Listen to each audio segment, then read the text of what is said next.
Hi, I'm going to start off by just going through the tools that you need. Excuse the mess, we're in my bedroom, bit of peace and quiet. And there are a range of tools that you can't really make anything with. You should have one of each of these. The first one you need is what is called ring nose pliers. These are to make your rings and circles. Everybody knows about them and you should already have that. The next thing you need are pliers to hold your whatever you're making together.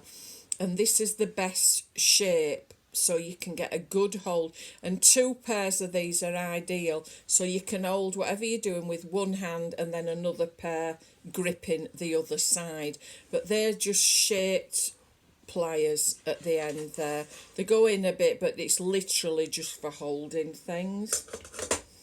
The next thing that you need, and not everybody's got these are for straightening and straightening your wire and also toughening it.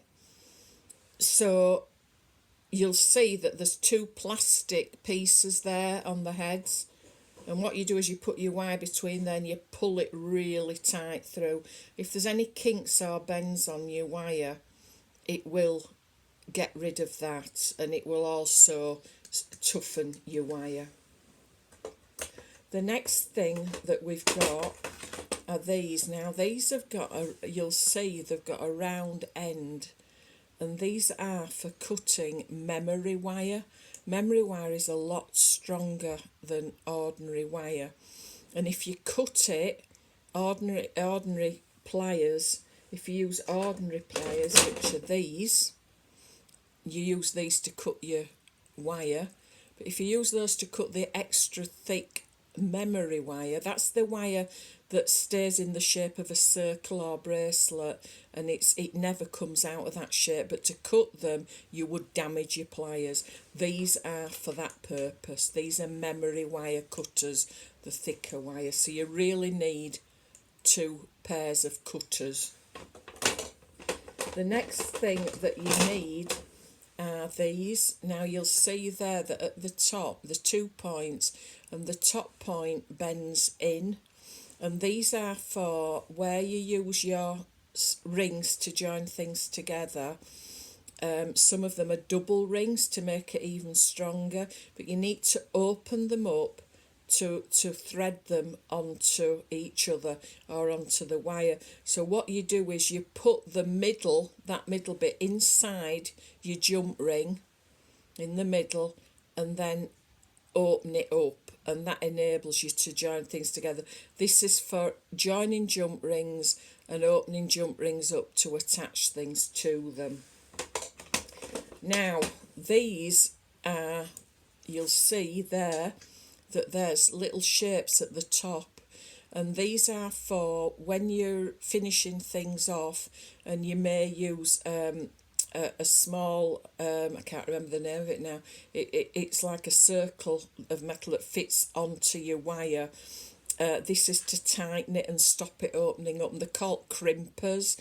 So what you do is you put your wire with the metal cover on through, you squeeze it to crimp it, and then it's sort of crimped in half. Then you fold it over, and with the smaller space you crimp it again, and everything is sealed tightly inside. I'll show you that in more detail. And the last thing, these were new to me. I've been doing it a lot of years before these came to me, and I've got 2 slightly different sizes, and these automatically make wires into your rings for you. They're absolutely brilliant and save hours and hours of time. But sometimes if it's very tight, if you've got the wire really close to the bead, sometimes these just won't manage it, but otherwise these are absolutely superb. So what I'm going to do is get a piece of wire, which I've got here, and I'm just going to take an ordinary piece of wire.